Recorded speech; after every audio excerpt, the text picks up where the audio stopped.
À 45 km de Bordeaux, de l'eau se répand depuis 5 heures sur le site de la centrale nucléaire du Blayais.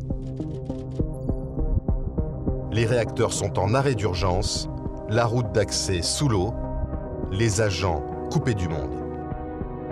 Alerté vers 3 heures du matin, le président d'EDF s'inquiète. Rien n'est prévu en cas d'inondation. La chose qui me préoccupait, c'était que je voyais bien qu'on n'avait pas de modèle de ce qui était en train de se passer. C'était la première fois que, dans le fond, on voyait une centrale envahie par l'eau.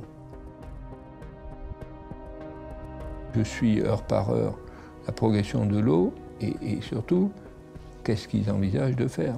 Quels sont les types de pompage qu'on peut mettre en place pour évacuer l'eau à l'extérieur alors que ça n'a pas été prévu? Les sous-sols des bâtiments sont inondés. Les systèmes de refroidissement du réacteur numéro 1, indispensables au fonctionnement de la centrale, sont menacés par la montée des eaux.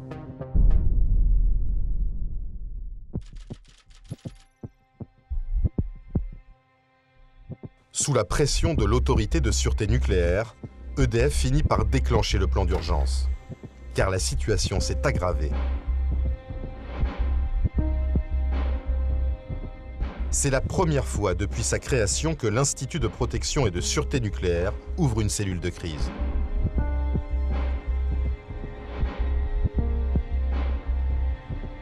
Moi, ce qui m'a personnellement marqué, c'est que finalement, à force de faire des exercices, on est entraîné à réagir en situation accidentelle et j'avais un peu de mal à me rendre compte qu'on n'était pas en exercice et que pour une fois, c'était pour de vrai.